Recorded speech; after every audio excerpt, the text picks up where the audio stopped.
Sejam muito bem-vindos a mais um episódio do Neuropedia Podcast, um projeto idealizado pela equipe ProNeuro, de Neurologia de Ribeirão Preto, com o objetivo de te deixar em dia sobre os mais diversos temas da neurologia de maneira mais prática, até porque é muito assunto, a gente, pela vida corrida, não tem tanto tempo assim para se atualizar em tudo. Então, a gente está trazendo para você ouvir no carro, enquanto você está no trânsito ou fazendo sua neuroproteção. Eu sou Joyce Yamamoto. Sou Trajano Aguiar. E hoje a gente está com um convidado que é do coração, assim, a gente tem uma memória afetiva porque foi nosso R+, e ensinou muito do que a gente sabe aqui. Eu vou te introduzir, tá? A gente está com o Dr. Rodrigo Fresati, ele é neurologista pela Faculdade de Medicina da USP, de Ribeirão Preto, especialista em doenças neuromusculares e neurofisiologia clínica pela USP de Ribeirão Preto também, é doutorando pela mesma faculdade e atualmente médico assistente do setor de doenças neuromusculares da Faculdade de Medicina da USP. Mas quando você me mandou seu currículo, eu senti falta de uma coisa que eu acho que é a mais importante. Marido da Tomásia. Tomásia, beijo, viu? Obrigada pela presença. Esse é um detalhe bem importante. Eu acho que é o mais importante do seu currículo. Não tem como dizer o contrário. Obrigada por tirar seu tempinho. E além de R+, ele também foi meu chefe na neuromuscular, né? Grande Trajanão. Fui residente dele. Né? Meu amigo, então uma responsa, hein, aqui pra você. Não, primeiro, muito obrigado pelo convite. Eu assisti aí as últimas aulas de vocês, com convidados assim, estão muito próximos da gente, né? Trabalham com a gente também. Então, muito obrigado mesmo pelo convite. Fico muito lisonjeado aí de poder contribuir, de poder aprender um pouquinho aqui com vocês. Você sabia que você é o primeiro convidado outside da ProNeuro? É verdade, eu vi. Teve Tice, teve Carol, teve Beto, teve Ingrid, vocês. Então, a gente não vale. A gente é realmente uma honra. Obrigado mesmo. E hoje o podcast tem um gostinho especial porque a gente vai falar sobre os highlights do meeting anual do PNS, que é a Sociedade Internacional de Nervo Periférico. Aqui a gente pediu para trazer os tópicos mais quentes que aconteceram no congresso, e aconteceu em Edimburgo, na Escócia, né? Isso, exato. E eu queria que você me falasse, assim, qual que é a significância desse congresso no calendário da neuromuscular, né? É o congresso mais importante de vocês? Eu diria que sim, mas aí tem um viés, porque eu gosto muito de nervo, né? Então, tem um congresso bastante similar de músculo, né? Que é o WMS, que também é de periodicidade anual, assim como o PNS. Mas eu diria assim que a grande relevância é de ser um congresso assim com bastante translação de ciência básica e clínica. Então, assim, ele está na vanguarda de descobertas que vão se tornar potencialmente muito importantes, né, para a prática e para a execução do nosso trabalho do dia a dia, né? E aí, você ficou lá só ciência, ou você visitou um castelinho ali? É um congresso muito denso, sabe? Ele começa ali 8 da manhã, vai até 7 da noite, deu para passear um pouquinho no final do dia, mas realmente não sobra tanto tempo, né? E as aulas são sempre muito interessantes, você fica com aquele peso na consciência de sair, sabe? Mas a gente tentou um pouquinho de leve à noite, né? Até para fazer o network, ver o pessoal. Que é importante também, né? Ah, sem dúvida. Não, viajar toda essa distância para aprender. Um castelo. Poxa, não ver um castelo, né? Então... a cidade é muito bonita, né? Tem um cidade charme do à Harry parte. Potter, né? Então... Mas, Fresati, pra gente já começar a falar dos principais tópicos, né? A gente já, né, bateu um papo antes de começar o podcast, então a gente já tem uma ideia inicial do que foi abordado de principal, e até você levantou, né, que não só em nervo, mas em várias outras doenças neurológicas, a neuromielite óptica, doenças reumatológicas e oncológicas, né, o CAR-T-cell, né, a terapia celular vem ganhando muito espaço, e no nervo periférico talvez não seja diferente daqui para frente. E esse tema foi abordado, né, no PNS, assim. Como que esse tema foi abordado no PNS? O que eles trouxeram de resultado? É uma coisa viável, não é viável? Como que foi essa abordagem assim, do CAR-T-cell em doenças do nervo periférico? Assim, o PNS ele tem uma particularidade que no primeiro dia não é exatamente um pré-congresso, mas assim, tem um dia educacional. Tá? Então, a cada ano você tem ali uma plataforma, né, uma série de apresentações que vão focar em algo voltado ali para aprendizado, né, um pouquinho diferente da dinâmica dos demais dias. Então, nesse ano, uma das plataformas foi em relação a CART-CEL. Então, houveram algumas aulas introdutórias sobre o que é o CART-CEL e depois a prova de conceito do uso desse método em doenças neurológicas, né? Então, primeiro, né, você é um cara muito habituado a tudo isso, né? Se eu sou se a Tomás é minha esposa, a Camila é sua esposa, né? Então, Camila que faz parte aí da equipe da hematologia, então você sabe muito do tema. Mas o CART-CEL é uma estratégia muito bem estudada e consolidada na esfera ali de neoplasias oncohematológicas, né? Então, vem ali de quimera, né? Da mitologia, que seria ali uma composição de animais, né? Se eu não me engano, é a cabeça de uma cabra, o rabo de uma cobra e o corpo de um leão, né? Exato. E mostrando essa composição de coisas e que empresta o nome para essa estratégia de tratamento. Você basicamente você treina, né, um leucócito para que ele consiga se direcionar e atacar o que marca um antígeno específico. E aqui no caso é o CD19, que é o mais bem estabelecido. Então, se você imagina que você tem ali um clone que expressa o CD19 e você consegue treinar o seu sistema imunológico para atacar aquilo, você vai depletar, né, todo mundo que expressa esse antígeno e no âmbito aí de uma doença oncohematológica isso é muito interessante, né? Então, para a neurologia, a gente sabe que diversas doenças elas têm uma contribuição muito importante da imunidade humoral, né? Então, do plasmócito, ali, produtor mesmo de imunoglobulina. E nisso entram vasculites, nisso entram doenças desmilinizantes, enfim. Então, é realmente um âmbito muito amplo, né? Um espectro muito amplo de possibilidades, tá? Então, o que tem no momento, né? Eles mostraram alguns relatos de casos de pacientes com neuropatias desmilinizantes, em que a terapia com CART-CEL, ou seja, você tira o sangue do paciente, você faz uma estratégia de biologia molecular para transferir o CAR-T, que é ali o antígeno que vai treinar a sua célula de defesa, né? Você replica aquilo in vitro e devolve para o paciente. Então, o paciente agora tem o linfócito dele mesmo, mas treinado contra o CD19. E aí eles mostraram um paciente com uma neuropatia desmilinizante, por exemplo, mostrando que o paciente ele saiu de um quadro de total tetraparesia, se eu não me engano era uma nodopatia contra a neurofacina, um paciente muito grave, né, ali tetraparético, que tinha falhado a várias terapias e que tempos depois, alguns meses depois, eles mostraram isso, estava fazendo barra, mostrando assim uma melhora muito importante, né?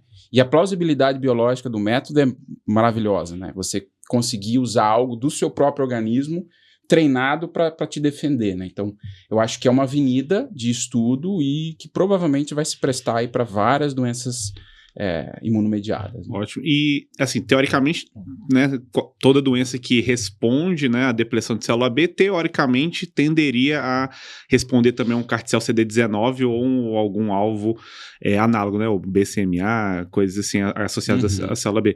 E por que a gente usaria, por exemplo, hoje em dia, um CART-CEL, CD19, sendo que hoje a gente tem acesso, né, não vou dizer fácil, porque o Brasil é muito heterogêneo, mas um acesso, pelo menos aqui em São Paulo, relativamente fácil a um rituximab, eu sei que é CD20, né, mas a terapias também depletores de célula B, talvez um pouco mais barato, sendo que o CART-CEL, às vezes a produção da célula aqui no Brasil, né, o CART-CEL privado está em 3, 4 milhões de reais, né. Qual que seria a vantagem da gente submeter um paciente a esse tipo de tratamento? Isso eu acho que é bastante interessante, né? Porque assim, quando a gente pega, por exemplo, o paciente com lúpus, né, que é uma doença sabidamente muito calcada em imunidade humoral, tem diversos estudos mostrando falha com rituximab, que é um anti-CD20, né? Então, assim, parecia fazer muito sentido usar um anti-CD20, mas não responde, tá? E o grande ponto inicial de partida é quais são as células que expressam esse CD20, né? Então, assim, o CD20, ele está expresso na linhagem B, mas não nas linhagens mais primordiais, né? Então, o Pro-B não tem CD20. Então, o primeiro ponto é que quando você dá um anti-CD20, você depleta a célula circulante, mas aquele linfócito que está dentro do tecido e aquele linfócito mais primitivo, ele não é atacado. Tá? E aí você tem a possibilidade de usar o anti-CD38, que é o daratumumab, que pega só para B. Só que aí o problema eu depleto o primitivo, mas não ataco o resto, porque o CD38 só está expresso na Pro-B. tá? Então, o CD19 parece ser o alvo mais interessante, porque ele está expresso em todo mundo. Pro-B, pré-B e todo mundo ali para frente, tá? Então, aí a dúvida seria, por que não usar o inebilizumab, que é um anti-CD19, e usar o Carticel, tá? A diferença de custo muito grande, né? E provavelmente a resposta é a seguinte: primeiro, a difusibilidade, né? A capacidade de se introduzir no tecido. Você não tem como comparar uma molécula com o seu próprio linfócito, né? E segundo, a capacidade de você realmente endereçar aquilo para linfócito que está dentro do tecido. Então, muito provavelmente, você vai ter uma resposta maior, tá? Agora, um viés do Carticel, né? Você bem sabe que você tem que fazer uma quimioterapia quimioablativa antes. Então, uma pergunta é, será que o paciente melhora pelo CAR-T, né? Ou pela aquela bomba de imunoablação que você vai fazer? Então, isso é uma pergunta que eu acho que, especificamente, né, nesse âmbito de doença neuromuscular, não está respondida. Provavelmente é algo que contribui.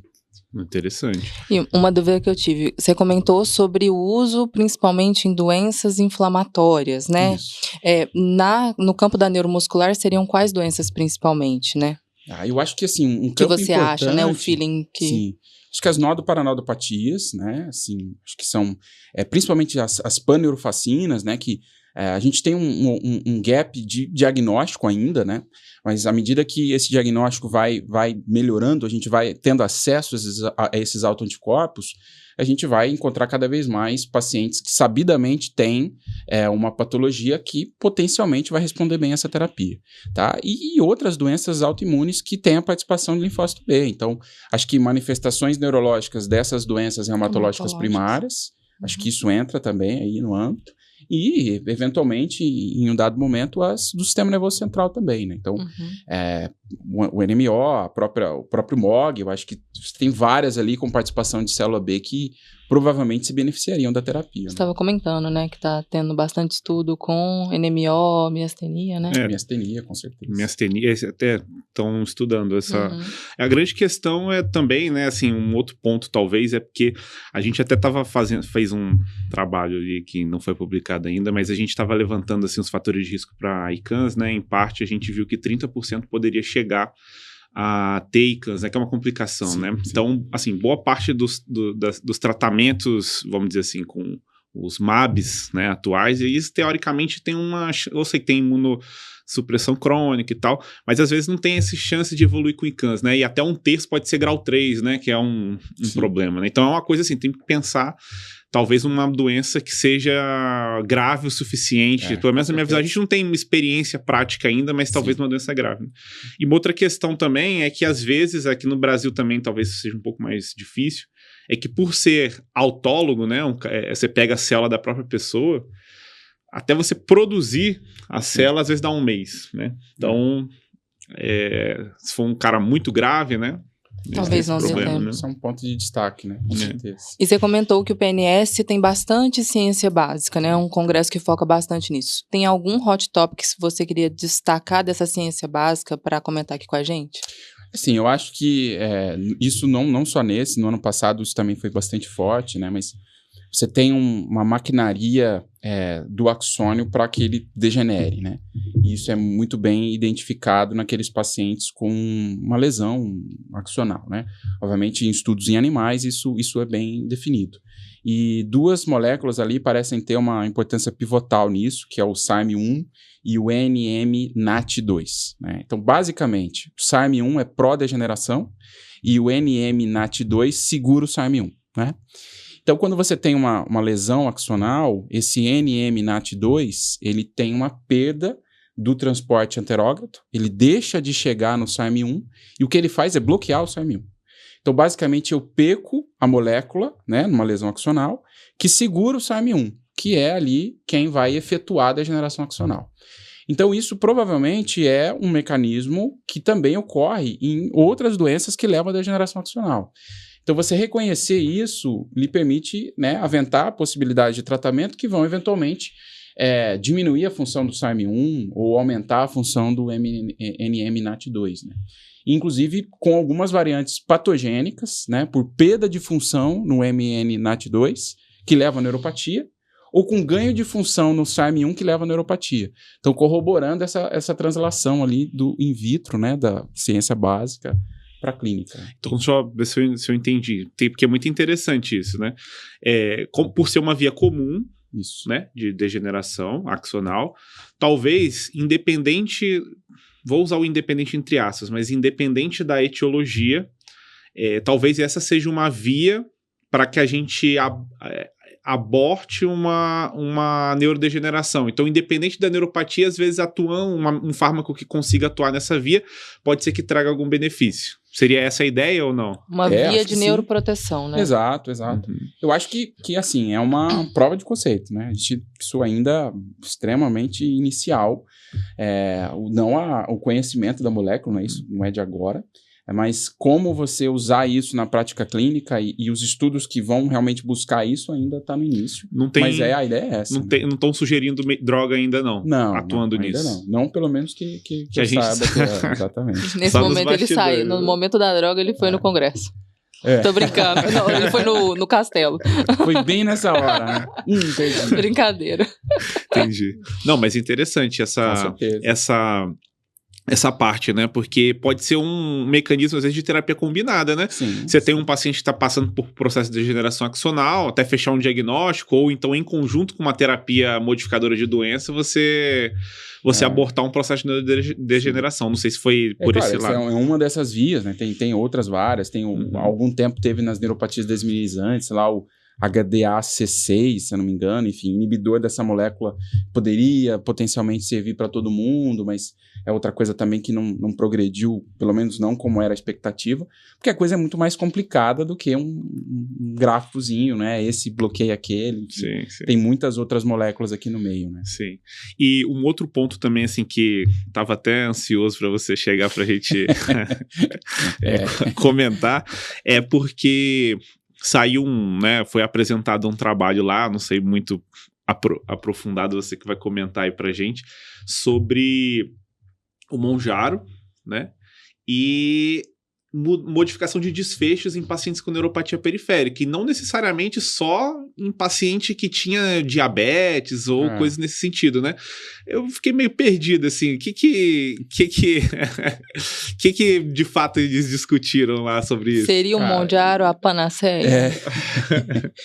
Isso eu acho que, assim, até mudou o PIB, né, a Novodisc, que fabrica aí o análogo de GLP-1, GIP, vamos comprar. Assim, realmente é uma droga que, é claro, né, a gente tem que ter a ressalva que exige o conhecimento científico, né, claro. O tempo, né, mas é uma droga que vem se provando benéfica não só, né, para diabetes, para redução de obesidade, para IC, para disfunção renal, diminuição de mortalidade, então cada vez mais se fala nesse grupo, né. E o tirzepatide, né, ele é um análogo dual, né, de GIP e GLP-1, e existe uma plausibilidade biológica de se imaginar que essa molécula possa ser neuroprotetora, porque você tem expressão dessa molécula em sistema nervoso central e periférico, ela atua em via de MAP quinase, que é importante para crescimento axonal, tá? Então isso é algo que fica de lado aí. E aí, no congresso, eles apresentaram 2 pontos importantes, né? Um estudo populacional grande, inclusive rendeu um prêmio, né, para a pessoa que apresentou. Infelizmente, eu não me lembro o nome da autora. Mas bastante interessante, que ela mostrou o seguinte, uma coorte muito grande de pacientes, que ela basicamente mostrou que quem tinha neuropatia tinha uma chance maior de morrer. No primeiro momento, essa é uma informação que tem um viés óbvio, né? O paciente com neuropatia tende a ter mais doença metabólica, diabetes, enfim, condições que são fatores de risco clássico para doença cardiovascular, a principal causa de óbito, tá? Mas é algo que foi provado, foi mostrado ali. E aí vem um segundo trabalho no mesmo congresso mostrando o seguinte, que é o que você pontuou. Paciente com diabetes tipo 2, né, que usava insulina num grupo, metformina no outro grupo e tirzepatide no outro grupo, foram comparados em termos de desfecho. Quem usava tirzepatida tinha menos neuropatia com o tempo e morria menos. E a curva de mortalidade do tirzepatide, eu lembro do gráfico que me marcou, ela era 0, assim. E a curva de mortalidade com metformina chegava, acho que a 12% em 3, 4 anos. Então, assim, 0. É claro que isso demanda de validação, né? E depois vem uma outra avaliação dessa mesma coorte no paciente que não era diabético. E o paciente que também não era diabético, que usava tirzepatide, também morria menos e tinha menos neuropatia. Então, assim, aí se aventa se isso é só por diminuição de fator de risco ou se isso tem a ver com reparo axonal. Então, acho que cabe, né, o teste, né, dessa droga nesse cenário, né? Se realmente é neuroprotetora, né? Fazer um estudo de intervenção, né? Porque o estudo foi observacional. Observacional, né? Então, assim, levanta, não tem o poder para isso. Levanta a dúvida, né? Levanta a questão, abre o caminho aí para fazer um estudo de intervenção, né? Um ensaio clínico, uma coisa assim. Exato. Mas muito interessante, cara. Demais. Foi esse estudo aí que mexeu com o PIB da Noruega? Acho que não, acho que é a molécula como um todo. Exatamente. Daqui a pouco vai ter gente trazendo canetinha de Monjaro na barriga lá pro ANEM. Cara, é um alvo, né, para ser testado com certeza. Vai vir o PROAD de Monjaro. E tem um tema que é hot topic em toda a sub-área, né? Inteligência artificial. Se você vai no congresso de distúrbio do movimento, de neurovascular, a inteligência artificial sempre tem uma plenária, né? Usa inteligência artificial em tal sub-área. Provavelmente deve ter tido alguma coisa assim lá em relação a neuromuscular ou neurogenética, né? Com certeza. Eu acho que, assim, em alguns cenários, isso vem sendo cada vez mais debatido, né? Acho que a gente está aí vivendo, né, uma era de revolução nesse sentido, que provavelmente com o avanço dessas redes neurais a gente vai ver uma coisa exponencial nos próximos anos, né? Então, acredito que isso espero também, né, vai revolucionar aí várias áreas. Então, assim, isso é muito bem estabelecido para imagem, né? Então, a ressonância de músculo hoje é a melhor medida de avaliação de desfecho em paciente com CMT. Que é uma coisa que você gosta muito, né? É uma coisa, exato. Segunda-feira eu estava lá terminando de discutir o ambulatório, aí o Fresati estava todo empolgado, explicando uma ressonância lá de... Eu tive o privilégio, né, a oportunidade de treinar isso, né, na Queen Square, então fiquei ano passado lá para isso, né, então acho que foi uma coisa bastante interessante, produtiva, né, e aprender cada vez mais nessa área. E a segmentação do músculo com inteligência artificial realmente é uma realidade e é difícil você competir, né, com uma rede neural bem treinada, né? Difícil não, né? Impossível. Né? Agora, para avaliação, porque assim, a gente tem alguns subgrupos de doenças neurogenéticas, falando aqui no grupo de neuromuscular, em que você tem uma performance diagnóstica muito alta. Então, neuropatia desmielinizante, né, o CMT desmielinizante, a performance diagnóstica ela vai ser muito próxima de 100%. Né? Agora, na neuropatia axonal, a performance ela cai muito, né? Isso vai variar ali ao redor de 60%. Nas neuropatias motoras, fica nessa faixa. Na sua área, né, nas SPGs, enfim, nas distonias, essa performance ela não atinge, né, um cutoff ali de 70%, 65%. Então, tem ali um gap muito grande. E a inteligência artificial ela pode te ajudar a priorizar a variante num paciente, então, melhorar a análise daquele dado molecular, ela pode te ajudar, inclusive, a correlacionar o fenótipo dele com a busca direcionada e aquelas variações que a gente vai ter dificuldade de avaliar manualmente, né? Então, variantes intrônicas profundas, rearranjos complexos. Então, acho que tudo isso explica, provavelmente, pequenas alíquotas desse gap de diagnóstico e que a inteligência artificial vem aí, espero, né, para ajudar a gente nesse sentido. Interessante. Pensei que era para definir padrão, se era raiz, se era plexo. Coloca lá qual músculo que tá fraco. Tem também. Né? Nem todo mundo tem a memória aí do professor Wilson, né? De lembrar tudo, né? Sim. Mas tem aplicativo para isso. Sim. Mas, e pra gente encerrar, acho que os principais tópicos, né? Parece que tinha um gene meio esquecido aí, né? Que é o RCC1. Isso. Eu tinha até visto, quando você até colocou comentou sobre esses highlights, eu falei assim, pô, não conheço esse gene. Aí eu fui procurar, eu vi que tinha alguns relatos, assim, 2010, 2008, com doença do neurônio motor, com variantes, às vezes, com mais liberação piramidal. Eu pensei, o que será que deve ter tido de muito relevante nesse campo, né?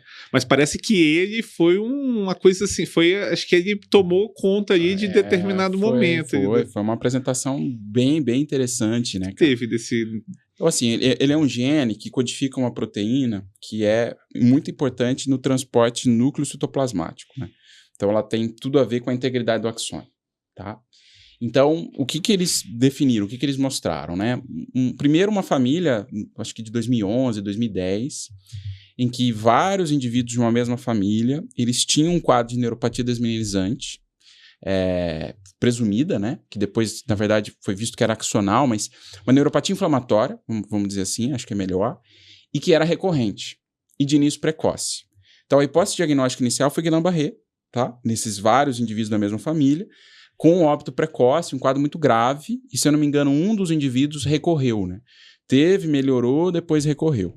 Então ficou a suspeição de existir uma base genética ali, e de fato, à época, um mapa ali de autozigosidade mostrou que realmente tinha uma variante que era comum a todos eles, que segregava com o fenótipo, que era no gene RCC1.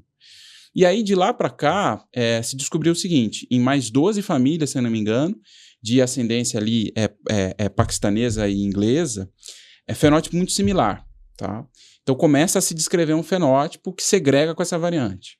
Então é um quadro de neuropatia axonal grave, de início precoce, primeiros meses de vida, que pode ser recorrente naqueles pacientes que sobrevivem, tá?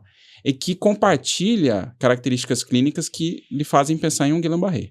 Então, seria, entre várias aspas, uma forma, né, um Guillain-Barré familiar.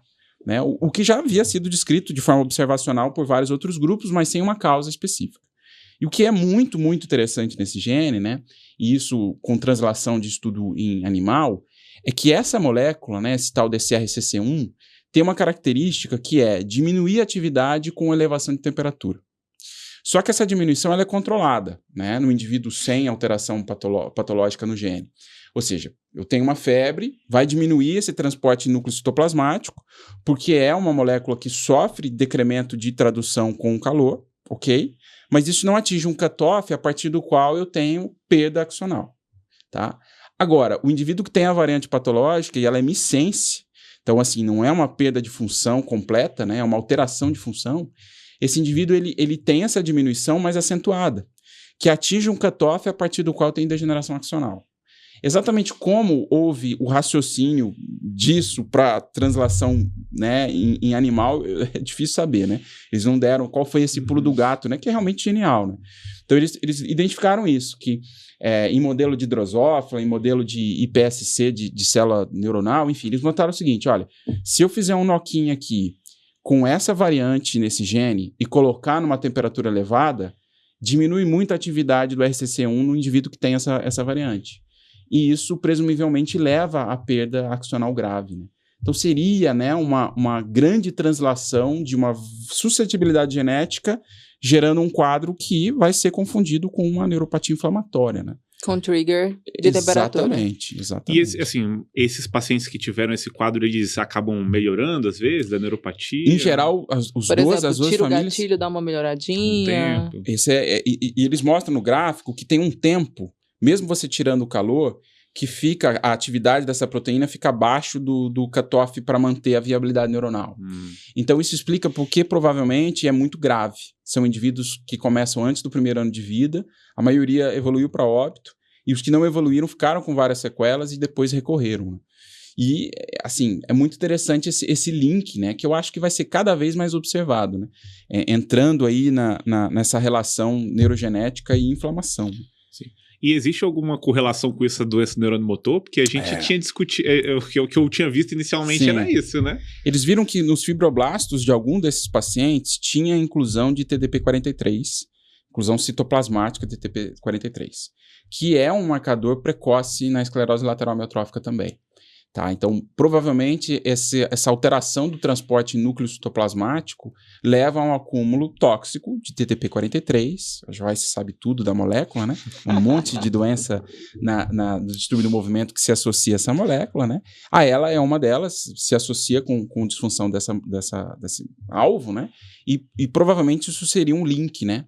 Um link... Agora, o que modula o fenótipo mais agressivo de um fenótipo mais ELA-like... até onde eu sei, não é conhecido. Né? Talvez seja a magnitude do decremento de ação da molécula, enfim. Mas existe esse link, sim.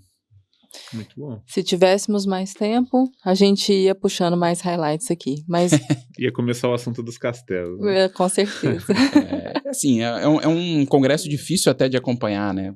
Várias aulas, tá ali tentando ferozmente entender alguma coisa, né? Mas só de você estar ali e ver, inclusive a forma de apresentar, a forma de mostrar dados complexos, né? De como as pessoas que são experientes e habituadas a isso fazem, eu acho que isso é um aprendizado muito interessante, né? Voltando à sua pergunta inicial, né? Da importância, da relevância desse congresso, né? Você teve algo muito parecido aí nos congressos da MDS, né? A MDS mistura, né? Fica misturando, tem várias sessões, né? Com ciência básica e algo misturando ciência básica com prática e realmente algo mais voltado para a prática clínica, né? Tem até na própria MDS o paciente indo lá e os especialistas examinando, então tem uma mistura, tem para todos os gostos, porque não é todo mundo que tem essa paixão por ciência básica e acaba preferindo um pouco mais as prática, aulas, né? Relacionadas à prática, né? Essa é uma sessão que deve ser legal, né? Você imagina ali. É mioclonia, não, é distonia, não, é tremor. Não. Mas é legal ver como que o especialista... o ano passado foi a Marie Vidayer, examinando um paciente com distonia. É uma das autoras que mais publicam no assunto. Então, você vê como que ela examina o paciente na visão dela, assim, é bacana, assim, você... É um aprendizado, assim, de quem... É uma coisa que você não aprende em livro, né? Então... E pra gente que estuda isso, é como se, por exemplo, olha... Amo um cantor, ouço e tô vendo um show dele, né? Então, você é fã de uma pessoa que você estuda e... Eu acho que isso é muito legal, né, Joyce? Assim, hoje em dia, o acesso à informação, ele é relativamente fácil, né? E, assim, a informação puramente ouvida é uma coisa maravilhosa, mas quando você tem a oportunidade de treinar e de ver quem tem experiência naquilo, é outra coisa, né? Diferente. Então, quanto mais a gente tem contato com os grandes mentores aí que estão fazendo isso há muito tempo, né? Isso eu acho que é algo que IA, o acesso fácil, não vai substituir. Com então, certeza. É sempre um privilégio, inclusive por isso. Sim. De você ver treino, ver como é que funciona, né? O raciocínio, a estruturação do raciocínio. É igual a gente com você na residência. Não, mas a diferença aqui é muito pequena, né? Acho que a gente tem grandes exemplos aí A gente na residência com você era só ali, ó. Com certeza. A diferença de idade é pequena, né? A gente tá trabalhando junto, enfim. Mas a gente tem a oportunidade de ter grandes mentores no nosso serviço e nesses congressos a gente tem contato com isso, né? Eu acho que isso é muito legal, né? Eu quero que você volte em outro momento pra gente conversar sobre algum assunto que você realmente tenha mais... Você tem familiaridade em tudo, mas que você goste de trazer pra gente, né? Pra gente bater papo aqui. E não precisa ser no PNS do ano que vem, pode ser antes. Antes, com certeza, né? Convite aceito. Quero outro café desse, viu? Tava muito bom. Tava bom, né? Café gourmet, né? E o café tá caro, hein? Obrigado. Muito obrigado pelo convite. Obrigada. Muito sucesso pra vocês e vou continuar assistindo. É algo realmente sempre engrandecedor ver alguém conversando daquilo que ela gosta, que é apaixonado, né? Eu vi as outras aulas, enfim, o Fred, Tice, foram as que... O Beto, então assim... Carol de neuropatia periférica. Diabética, né? Foi muito massa. A última foi a Ingrid, né? A Ingrid arrasa, né? Não, e o pior é que a Ingrid fez a aula de TDAH e o Trajano não veio. Eu queria fazer um diagnóstico ao vivo, mas tipo, igual a Marie Vidayer examinando a distonia, eu queria que ela fizesse... O próximo a gente faz uma anamnese ao vivo aqui. Então... Brincadeira, atrás. Mas muito, muito Parabéns obrigada. Pela iniciativa de vocês. Obrigado. E eu acho que cada vez mais vai se estabelecer no cenário aí, né? Um podcast é uma ideia muito, muito legal mesmo. Obrigado pelo convite. Beleza. Pessoal, eu agradeço por vocês ficarem com a gente até agora. Não se esqueçam de ativar o sininho de notificações para receberem os episódios em tempo real. E fiquem ligados no próximo episódio, que vai ser também uma surpresa. Não vou contar, não, tá? Um abraço. Tchau, tchau. Um abraço.